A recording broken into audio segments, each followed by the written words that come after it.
Hey, hey, good to see you all. Tuesday night, here we are once again. So good to see everybody. My name's Rachel Savage. I'm streaming from Against the Stream, Revel Saints Meditation Society for Against the Stream. And Revel Saints, as many of you guys know, is in the Capitol Hill neighborhood of Seattle. And we're up here in the dreary Pacific Northwest. And Against the Stream is in Los Angeles, and we stream all week, talks and meditations all around. So y'all can come and sit with us, which I think is so rad.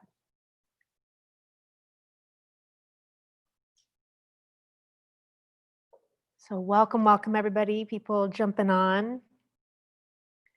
So tonight, on Tuesday nights, I give a mindfulness talk. And tonight there was a special request for a talk about loneliness. Ugh. Loneliness. Oh man. Challenging. So how do we practice with loneliness? How do we use mindfulness to be with loneliness, to look at loneliness, to deal with loneliness? In general, like, how do we deal with emotions? Now, in the Buddha's teachings, in these early teachings, sometimes we call emotions feelings, but in the early teachings of Buddhism, in the context of the four foundations of mindfulness, feelings are the second foundation of mindfulness, feeling tone. So that's pleasant, unpleasant, neutral. So it said that we have three types of feeling tones. Every thing that our senses come in contact with, the way that we're aware, we experience, we perceive as pleasant, unpleasant, and neutral. And my teacher Noah's been talking about this week and last week, about the second foundation of mindfulness being the key to our liberation, seeing for ourselves. And this is what we use the practice of mindfulness for, is to see for ourselves what's happening, our present time experience. So we start to turn our attention, our awareness, toward the feeling tone. What is the feeling tone of each experience? And they happen like this, and important just to notice in general, like what's most predominant moment to moment, the feeling tone: pleasant, unpleasant, neutral. So we see what's happening with the feeling tone. And then mindfulness of the mind is the third foundation of mindfulness. And this is where we take part of our mind, our awareness, our attention, and we observe the process and the contents of our own mind with that awareness. So we're watching part of our mind with our mind. So it can be kind of tricky because we're used to just like being in our mind, identifying with our mind, just going on whatever ride our mind takes us. We actually, many of us think we are our mind. And we are so like into our mind. It takes some practice to start to see, oh, I can actually watch my mind with part of my mind. I can be aware of my mind. And as we become aware of what our mind's up to and the nature of our mind and what the hell's going on, then we can start to see what our relationship is with it. And we get a little space. We get some space between the process and the contents of our mind and us just being in it. We start to get some space, so we have a choice. We start to be able to have a choice about how we're going to respond to our mind, to our emotions. to our mind states, our thoughts. So loneliness, and uh, I was on retreat and then with Noah, my teacher, or we went to Thailand, and I got to meet Ajahn Amaro, who is one of his teachers, so my teacher's teacher, and he gave this talk about if we're interested in happiness, and happiness sometimes can seem like that's a little bit too much, or maybe we're like too punk rock for happiness. Happiness, like that's some corny shit. That's too corny. How about just maybe not happiness, maybe just not so miserable. Maybe a little less miserable. I'm interested in that. So if we're interested in not suffering so much about everything, and including our mind, which I know for me creates a lot of suffering in my life, he said we need to learn to do two things. If we're interested in not suffering, if we're interested in being happier, at least a little more at ease. And I was surprised what he said. He said, you have to learn to be lonely,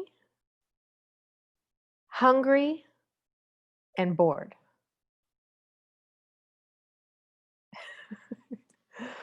What? It's like, those are the things I avoid at all costs. Are you kidding me? Top three, actually. I actually like to avoid sadness too, if I can. Sadness and disappointment is challenging too.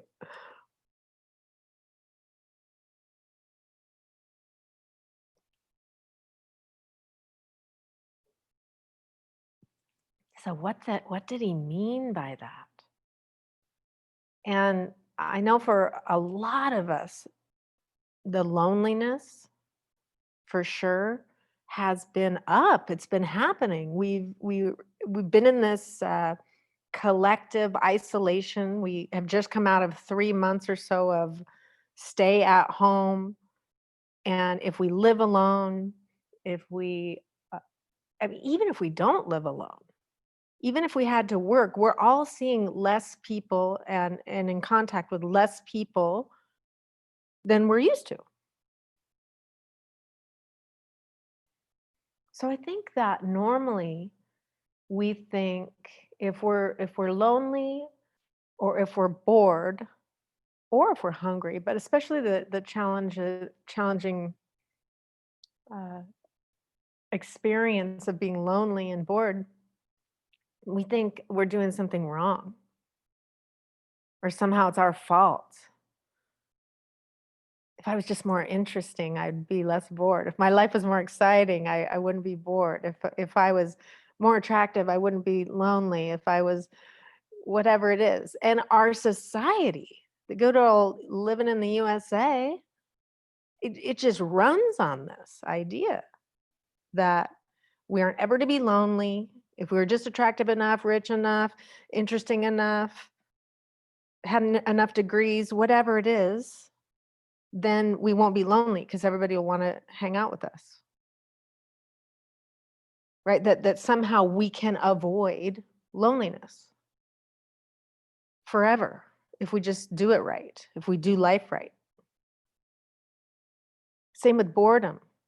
If we just do it right, if somehow we've failed, if we are lacking enthusiasm or interest, somehow there's something wrong with us, because aren't we supposed to be entertained all the time?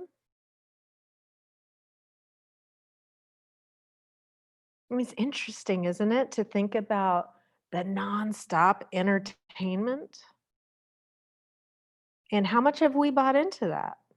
That we think, oh, we should be entertained all the time. We should have never a moment when we're bored, or not listening to music, or not watching something, or not ingesting some kind of media. So our society, and then of course hungry, there's food everywhere for a lot of us, not for everyone, I know. But this, like, we're not supposed to be hungry. We're not supposed to be lonely. We're not supposed to be bored. So I thought that was interesting that that's what this monk, this teacher is saying, like, oh, if you want to be happy, if you want to be content and have a sense of ease, we got to learn to get good at these things that most of us want to avoid. Seems like a weird aspiration, doesn't it? I aspire to be comfortable being lonely. Have you ever heard a song about that? And much of what we learn in this meditative path and this meditative training that we do, I was just reading some stuff out of Against the Stream. It's against the stream. It's against our natural instinct. It's against our natural desires. It's also against the society's norms, for sure, to want to be interested in learning how to be with loneliness, be with boredom. So I think that's important to see that we have a lot of conditioning in our society. We've been swimming in this water our whole lives, most of us. So that's a thing. That's part of what makes us think certain ways and believe certain things. So in mindfulness practice, present time, non-judgmental, investigative awareness, this investigative piece, we start to look at our relationship with our mind, with our emotions. So emotions in this context are said to begin in the mind and are felt in the body. And so we are asked to turn toward and investigate when loneliness is present. And we start to see, when is loneliness here? What are the causes of loneliness? And really, the most important, once we see that a challenging emotion like loneliness is present, what is our tolerance level for it? And how do we react to it? And this is where the practice of meditation is so beneficial, because we can sit quietly and observe this. And I don't know about you, but often when I sit in meditation, especially mindfulness meditation, where I'm just allowing my experience to be as it is and be aware of it, turn toward it, often when I sit in meditation, especially during this time of COVID, when we've been in a lot of isolation, I've had loneliness comes for sure. Loneliness, sadness. There's been a little bit of boredom, and I actually usually don't get that bored, but I've even had some boredom of, there's not as much to go out and do. Things are starting to open up little by little, but there's just not as much to go out and do, and it's not the same right now either, is it? It's like so weird. We got to go rolling around with a mask, and it's not like we're just going, out to lunch and go shopping, for vintage furniture or something. It's just like it's not happening, and it's a little bit. I'm finding it not that interesting or fun. Some of the stuff that I used to do, and we'll see, if that changes. But often when I sit in meditation, and maybe you've experienced this too, some of the feelings or emotions rather that I've maybe been avoiding, or they'll come up in the quiet, in the stillness. And this is a good time to see what our relationship is with it. to practice, at the very least, just allowing an emotion like loneliness to be there.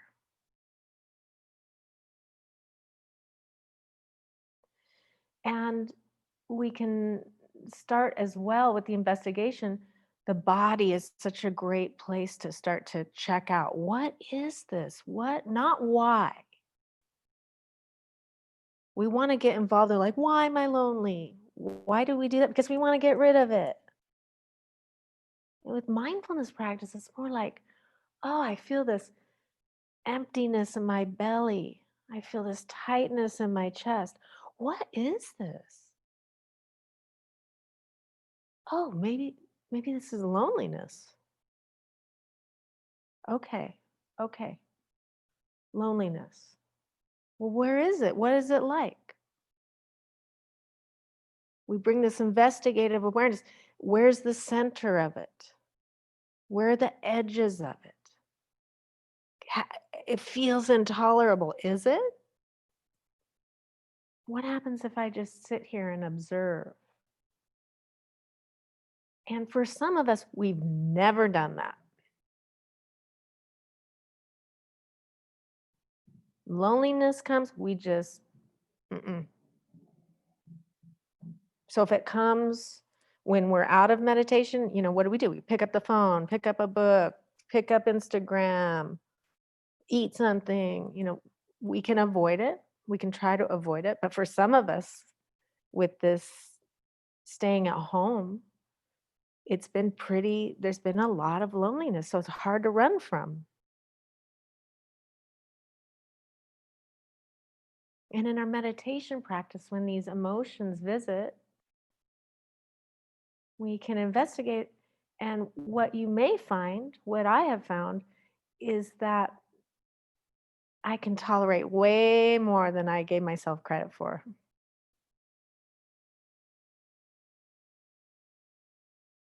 And that the suffering or the discomfort of turning toward a difficult emotion like loneliness, once I try to do everything to avoid loneliness.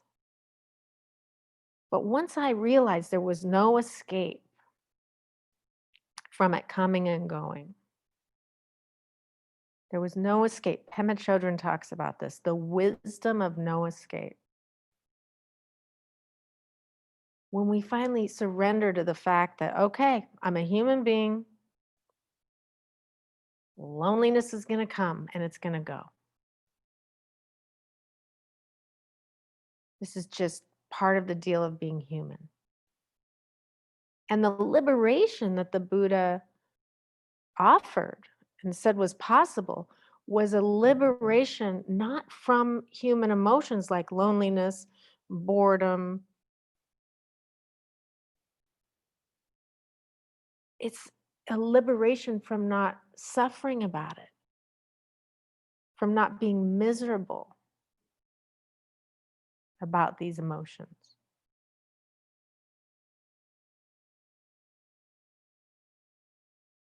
So as we sit in meditation, we can start to see when these mind states and emotions are present and what is our normal reaction. And when we're in meditation, as we know, there's all kinds of ways that we can check out and not tend and be with an emotion like loneliness.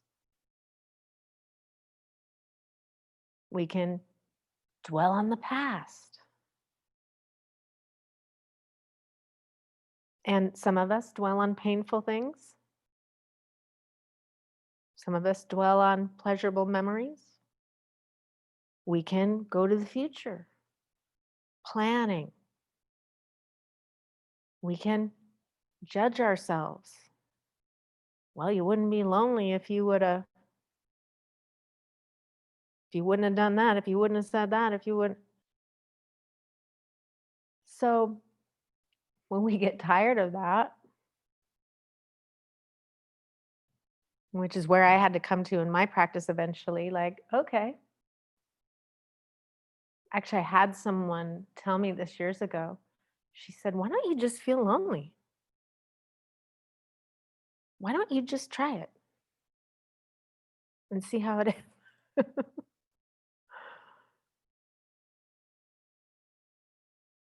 So it's not our fault, part of the human condition, and it's going to come and go. So the first step is to see what's happening in our experience with our mind, third foundation of mindfulness. See what's happening and then see what our relationship is to what's happening. So, what is your relationship to loneliness? What is your relationship to boredom? What is your relationship to hunger? And can we learn to tolerate it?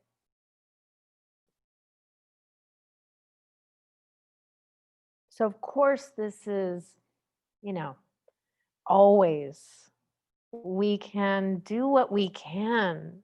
I'm not saying that we just suffer, right? We do what we can to alleviate the pain that we can avoid, of course. But this is working with the unavoidable human emotions that we have.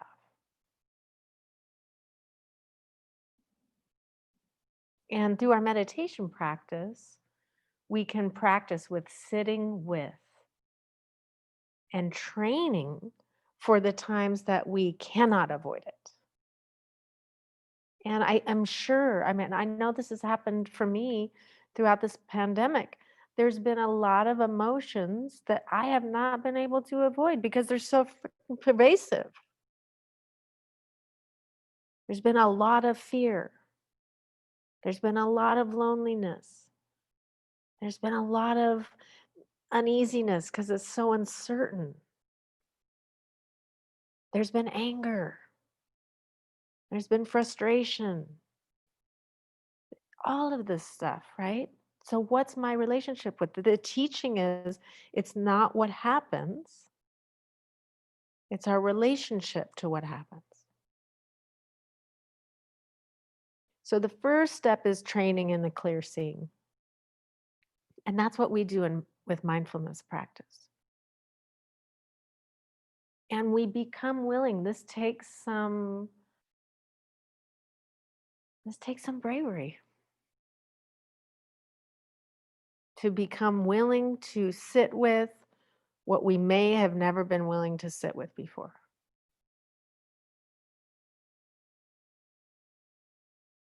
And I believe that we're capable of sitting with a lot.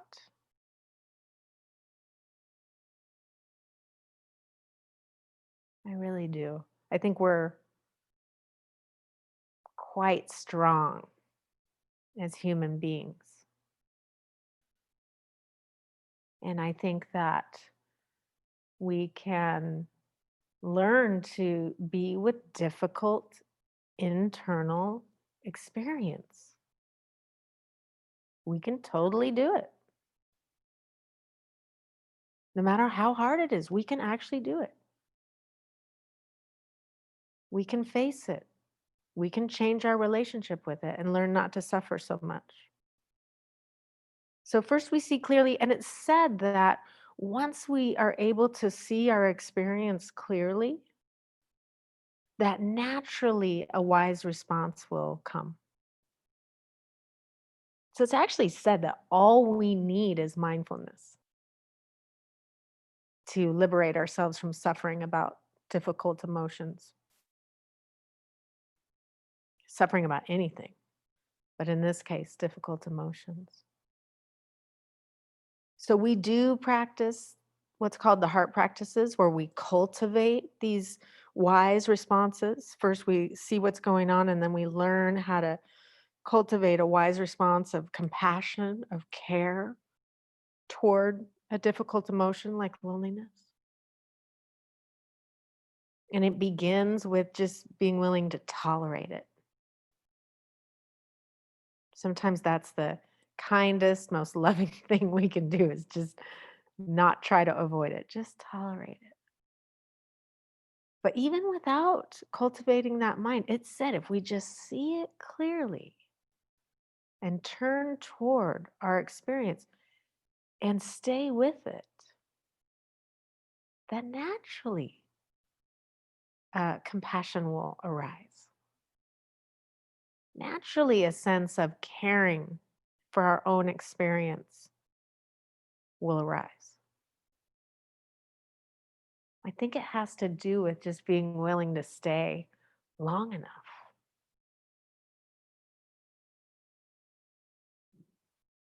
So that's what we're going to practice tonight together.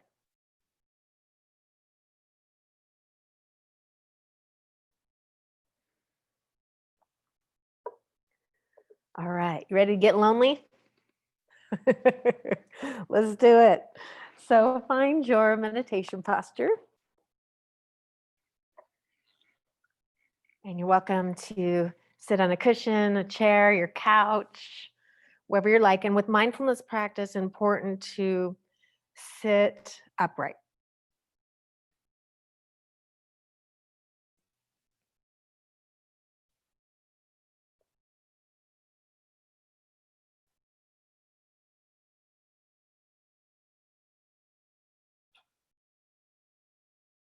And once you find your seat, whether it's on the cushion or chair, gently close your eyes.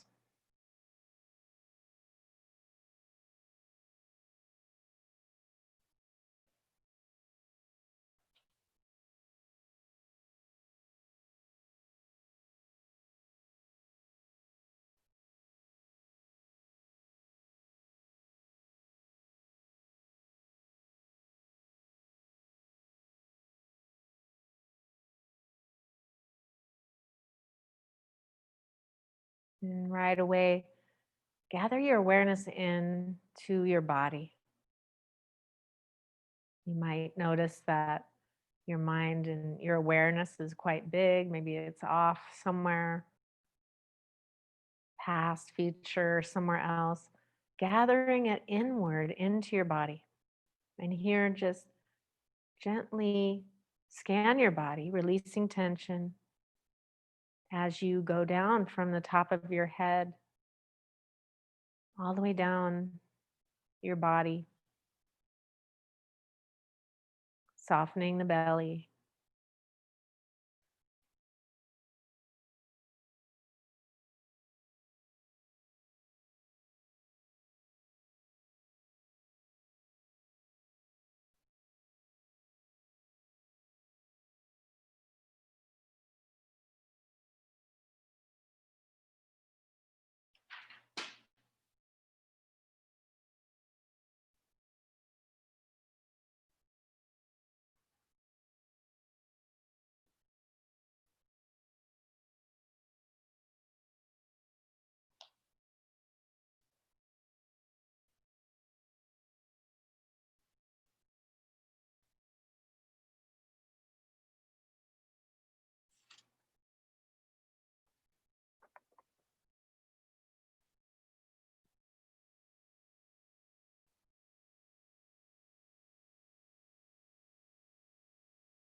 And letting everything just be as it is, whether you hear sounds or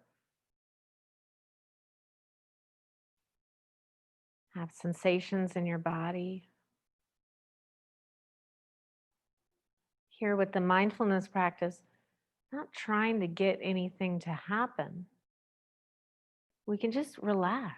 You don't have to make anything happen.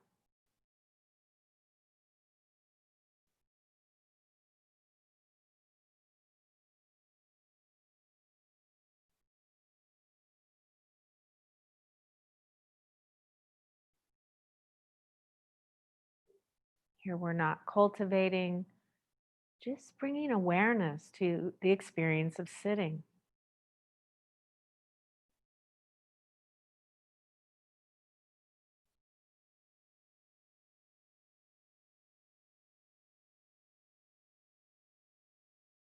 Feel the sensations of your body sitting, the pressure, the temperature.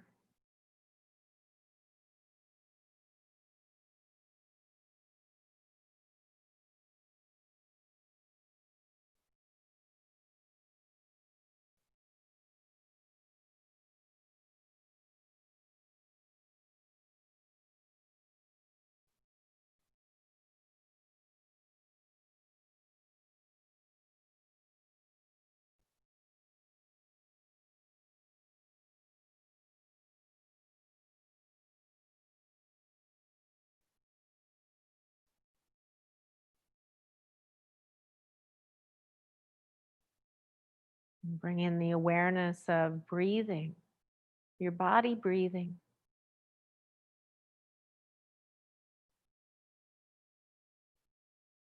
And choose a spot at your nose or at your belly, just wherever you feel the breath coming and going, and settling the mind here, focusing your attention. The breath is a good place to rest your attention. It's easy to find.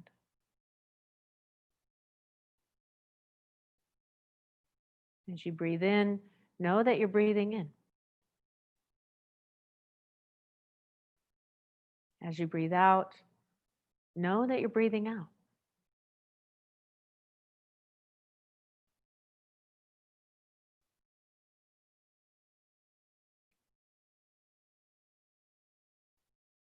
And right now, just letting the mind be in the background. It's going to keep thinking and doing everything it does. Here, you're training your attention to stay where you choose. And here is the breath, the body.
Know that as we meditate, you're always in control of your practice.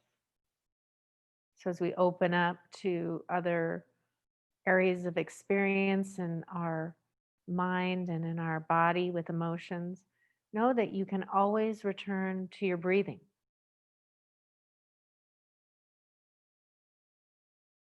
If it gets too intense, if it gets too much, come back to breathing.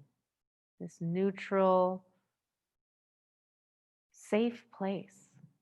As we develop mindfulness of breathing and the sense of ease and comfort it can bring, this can be our inner refuge.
Now, opening our attention to the second foundation of mindfulness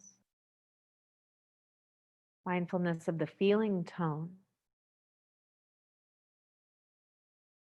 Bring this investigative awareness of what are you perceiving as pleasant, unpleasant, or neutral. Noticing the sensations in your body, what feels good,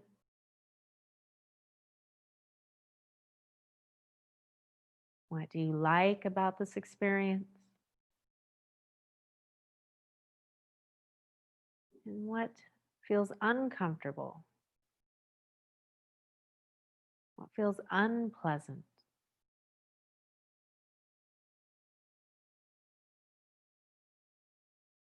And what do you experience as neutral? Doesn't really have a pleasant or unpleasant feeling with it.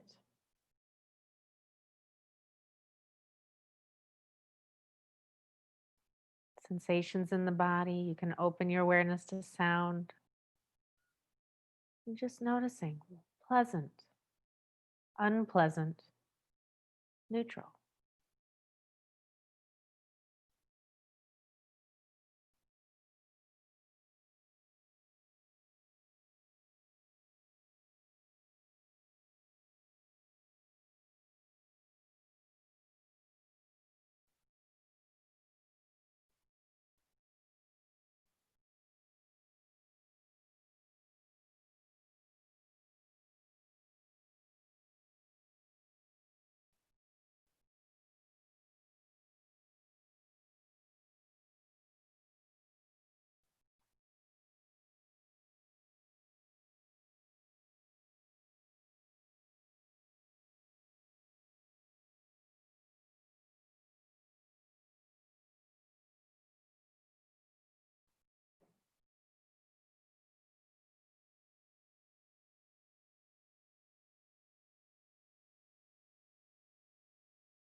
As we bring attention to our jaw, our throat, our chest and belly, that kind of central part of our body, notice the sensations that are present there.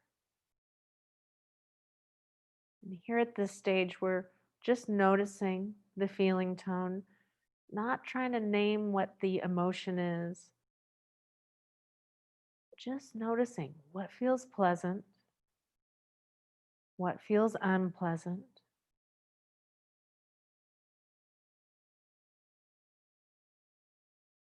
what feels neutral.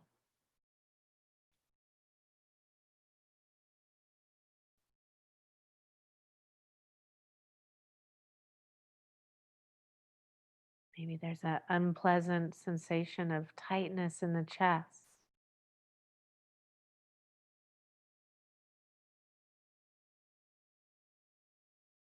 tension in the jaw.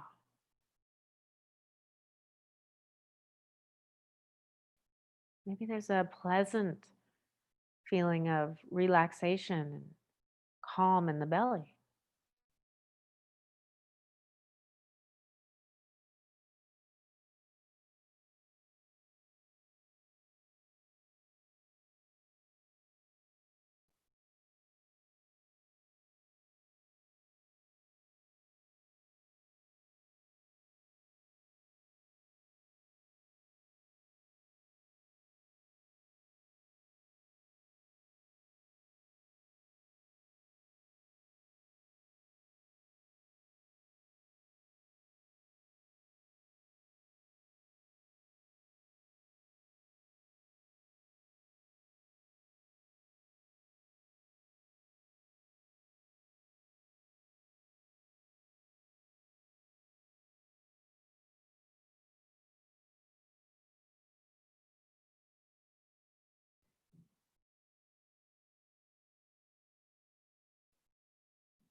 Now expand your mindfulness practice to include your mind, mindfulness of the mind.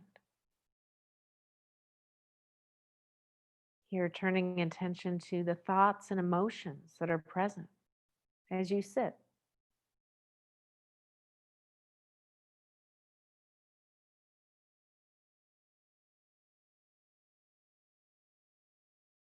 Be open and willing to have whatever experience comes.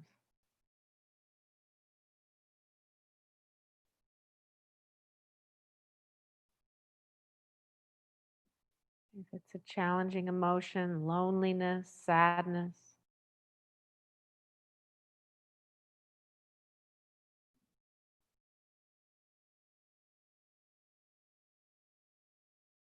a mental state that we normally want to avoid, fear, worry.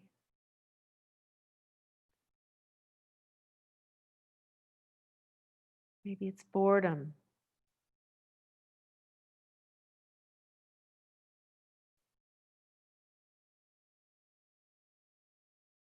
Letting our experience be as it is and noticing as well the feeling tone.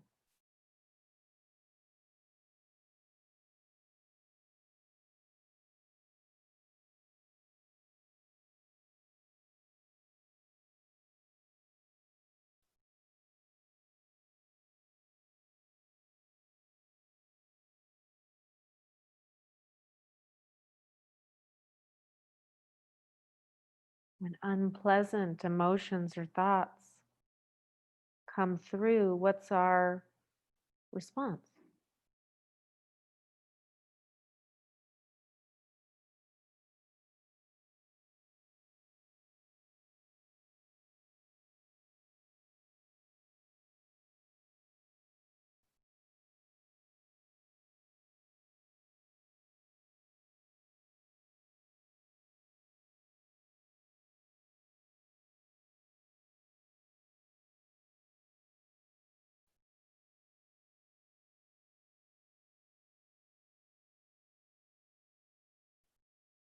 When a pleasant thought or emotion rolls through, do we cling?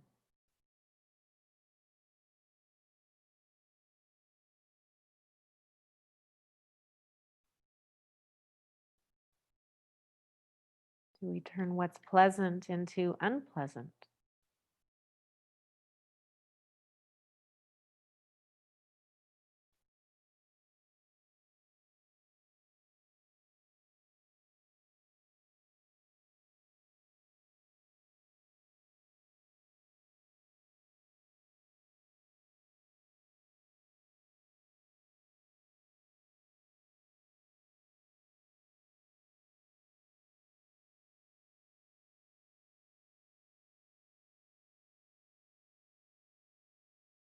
And again, turning your attention toward the center of your body, your jaw, throat, chest, belly, wherever you feel emotion.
Now, for the end of our meditation, for the last 10 minutes or so, we'll switch gears from mindfulness to a contemplative meditation.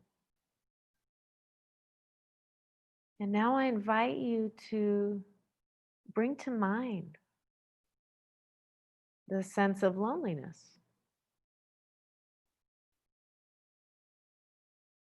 Bring to mind a time when you were lonely. Recall.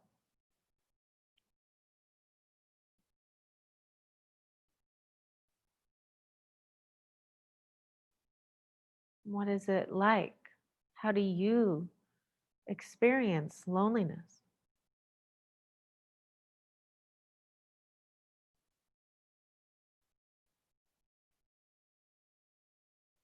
What are the sensations in your body?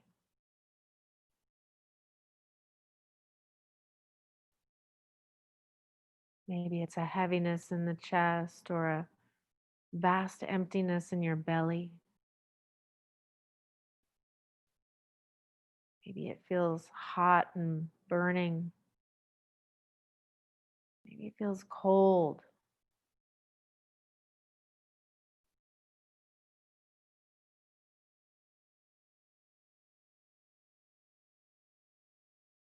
How do you know when you're lonely? What is it like?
In here contemplating, what is your normal response? How do you respond to this feeling or imagined feeling of loneliness, emotion?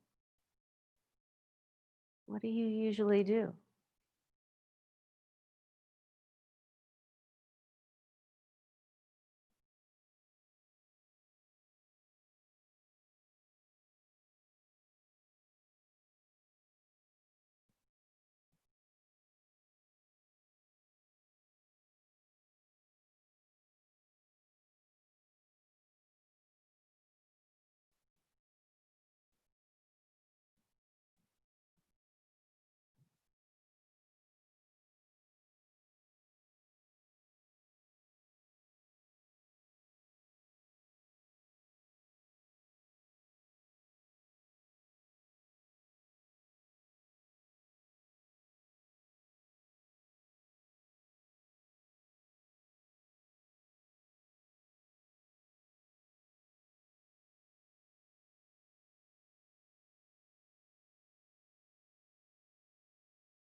As we turn toward an emotion like loneliness in our meditation, we can learn to tolerate.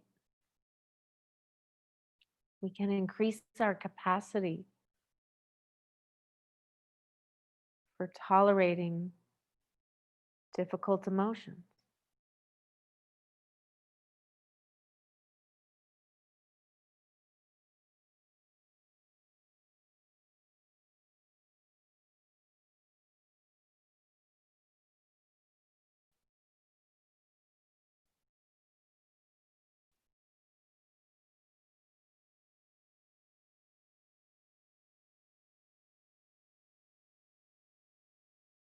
Now bring to mind the state of boredom.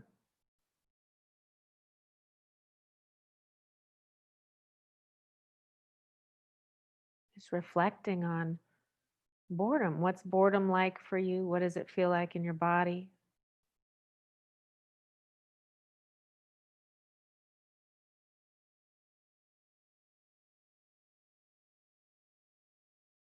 in your mind?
How do you normally react to boredom?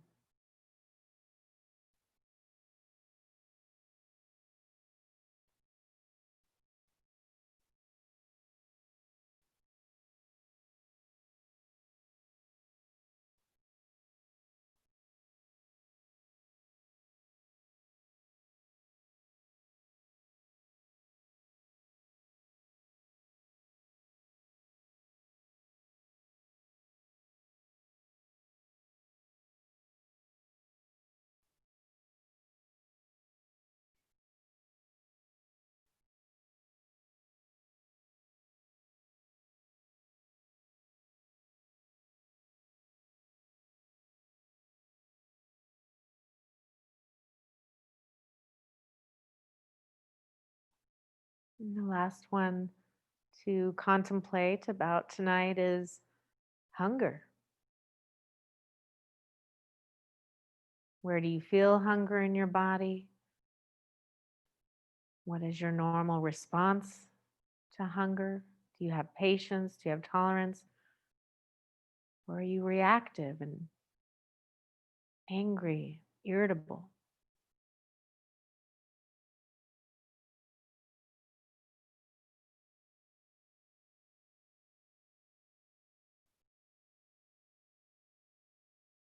Not judging ourselves here, just taking an honest assessment.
Now bring your awareness back to the present, the here and now, your body.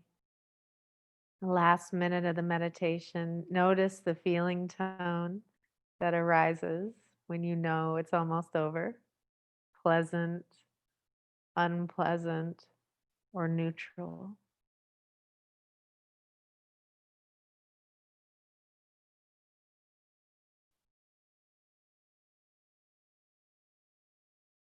Notice the feeling tone as you await and anticipate the sound of the bell.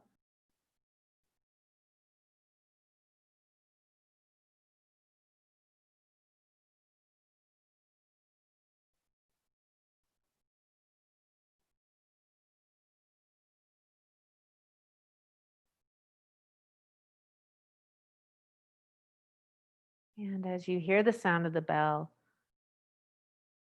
noticing again the feeling tone as you listen to the bell and arise from your practice.